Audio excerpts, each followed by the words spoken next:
علی صاحب, مہمان خصوصی حیات صاحب اور مسند نشین حضرات اور شرکائے محفل, السلام علیکم. وعلیکم السلام. آج کا یہ مظاہرہ جو ہے دو موضوعات پر مشتمل ہے, ایک تو صحافت کے حوالے سے اور دوسرا نفاذ اردو کے حوالے سے. صحافت کے حوالے سے ابھی راشد عزیز صاحب نے جو سینئر صحافی ہیں انہوں نے اخبارات کا تذکرہ کیا اور اس میں حریت کا بطور خاص تذکرہ انہوں نے کیا. تو میں بھی حریت کا ایک بڑا پرانا قاری ہوں, بلکہ اس میں کالم بھی لکھتا تھا جماعت جوان کے نام سے, جس میں بڑے لوگوں کا بچپن بیان ہوتا تھا.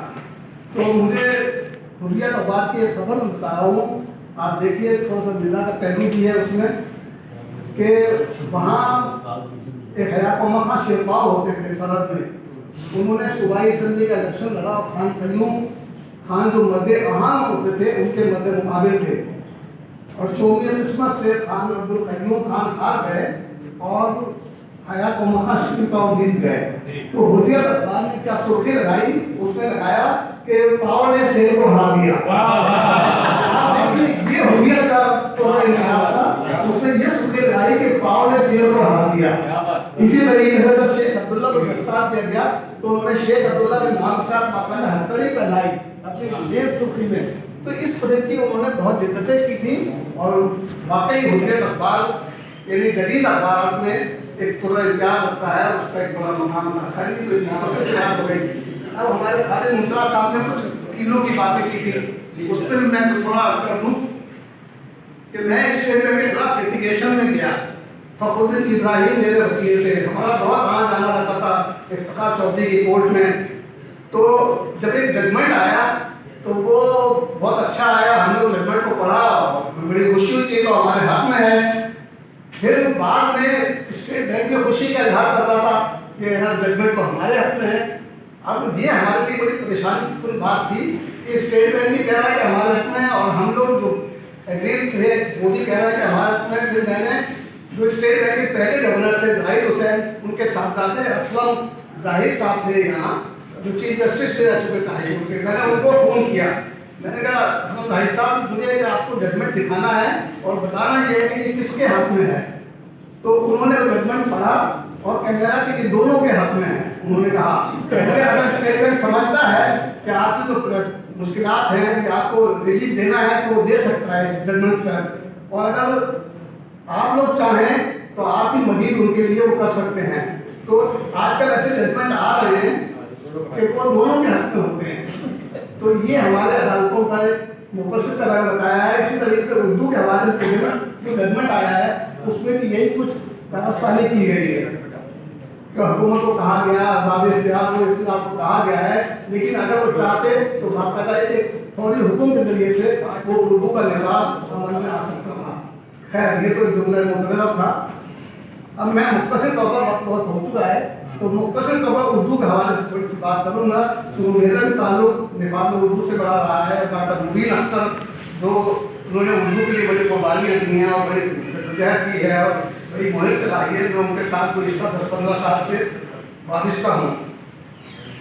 دیکھیں اردو کا جو مسئلہ ہے یہ جب ہم نفاذ اردو کی بات کرتے ہیں تو ہم یہ نہیں کہتے ہیں کہ یہ کوئی نسلی تعصب یا لسانی تعصب یا مسلکی تعصب کا مسئلہ ہے, بلکہ اردو کا مسئلہ خالص قومی, ملکی, سیاسی, سماجی, معاشی, معاشرتی, دینی اور آئینی مسئلہ ہے.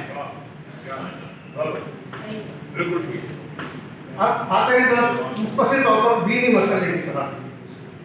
دیکھیں جتنا اسلامی لٹریچر ہے وہ سب سے زیادہ عربی میں ہے اور اس کے بعد اردو میں ہے. دنیا کی کسی اور زبان میں اتنا لٹریچر نہیں ہے جتنا اسلامی لٹریچر اردو زبان میں ہے. عربی سے بھی زیادہ اردو ہے, عربی سے بھی زیادہ. جی بلکہ بعض اوقات تو کچھ لوگ یہ بھی کہتے ہیں کہ عربی سے زیادہ اسلامی لٹریچر اردو میں ہے. تو اگر یہ عدم نفاذ کا معاملہ اسی طریقے سے جاری رہا اور خدا نخواستہ اردو کی کم فہمی عمل میں آئی تو ہم اس میں وسیع ذخیرے سے اسلامی لٹریچر کے وسیع ذخیرے سے ہم یقیناً محروم بھی ہو سکتے ہیں. تو اس لحاظ سے میں کہتا ہوں کہ نفاذ اردو اسلامی طریقہ کار کی روح کے عین مطابق ہے. اور ایک بات میں اور بھی آپ سے کہنا چاہتا ہوں کہ سورہ ابراہیم کی آیت نمبر 4 میں یہ درج ہے.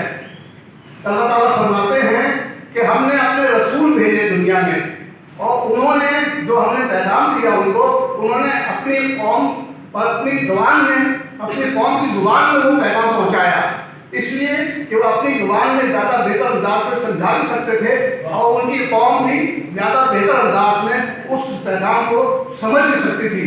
تو اس سے آپ اندازہ لگا لیں کہ ہماری مذہبی ضرورت بھی ہے کہ ہم اپنی بات میں اپنی زبان میں بات کریں اور اپنی زبان میں اپنا جو بھی کرنا ہے وہ کریں. تو یہ اس کے علاوہ ایک اور مذہبی میں بات کر رہا ہوں کہ 1939 میں مولانا اشرف علی تھانوی نے ایک فتویٰ دیا تھا اور اس میں انہوں نے کہا تھا کہ حسب استطاعت اردو کی حفاظت ہر شخص پر واجب ہے اور اگر اس معاملے میں کوئی غفلت یا سستی ہوتی ہے تو وہ قابل معصیت اور موجب مواخذہ آخرت ہوگی.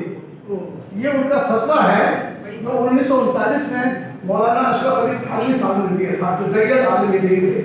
تو یہ تو میں نے بتایا تو دینی حوالے سے. اب آ جائے آپ کچھ معاشی حوالے سے. دیکھیں ہمارے یہاں جو مقابلوں کے اعلیٰ امتحانات ہوتے ہیں وہ انگریزی میں ہی ہوتے ہیں اور اس کی وجہ سے وہ انگریز ہمارے انگریزی بولنے والے اور سمجھنے والے بمشکل 4 سے 5% ہیں ہمارے ملک میں اور ایک بڑی آبادی جو ہے اور بڑا حصہ جو ہے وہ سارا ہمارا اردو بولتا ہے سمجھتا ہے یا دوسری زبانیں بولتا ہے. تو ہمارے جو غریب اور متوسط طبقے کے لوگ ہیں ان کے بچے کلر بن پاتے ہیں، چپراسی بن پاتے ہیں یا مزدور بن پاتے ہیں. وہ ان اعلیٰ مناصب تک نہیں پہنچ پاتے ہیں کہ جہاں جا کر وہ اس ملک کے انتظام و انسرام میں اپنا حصہ ڈال سکے. اگرچہ وہ ذہین ہوتے ہیں لیکن اس پابندی کی وجہ سے اور اس غیر ملکی زبان کی وجہ سے وہ اپنے حق سے بھی محروم ہوتے ہیں اور یہ ایک بڑا معاشی مسئلہ ہے اور جو اس ملک کا معاشی استحکام ہے اس کی ایک وجہ یہ بھی ہے. اچھا اب آتا ہے معاشرتی مسئلے پہ. لیکن لارڈ میکالے نے 1935 میں برطانوی پارلیمنٹ سے خطاب کرتے ہوئے کہا تھا جی ہاں 1835 2 فروری 1835 میں خطاب کرتے ہوئے کہا تھا کہ میں نے بالتفصیل اور مکمل طور پر ہندوستان کا دورہ کیا ہے اور میں نے وہاں نہ کوئی بھکاری پایا اور نہ کوئی چور پایا.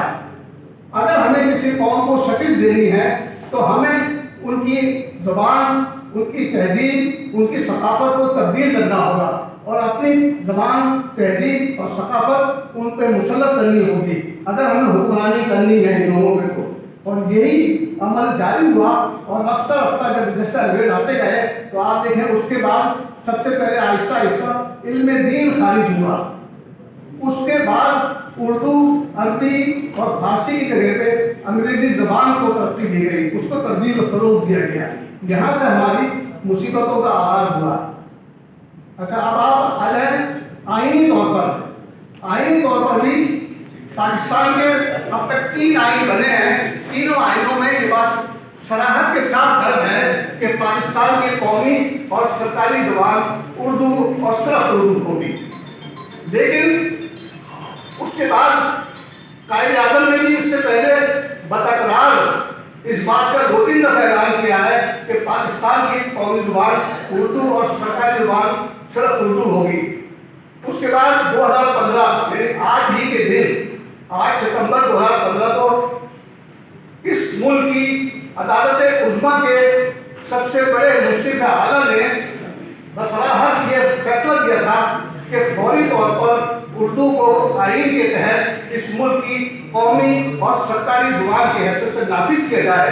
لیکن بڑے افسوس کی بات ہے کہ آج تک نہ اس فیصلے کا منظر ہوا اور آئین شکنی مسلسل جاری ہے اور کوئی اس کا نوٹس نہیں لیا.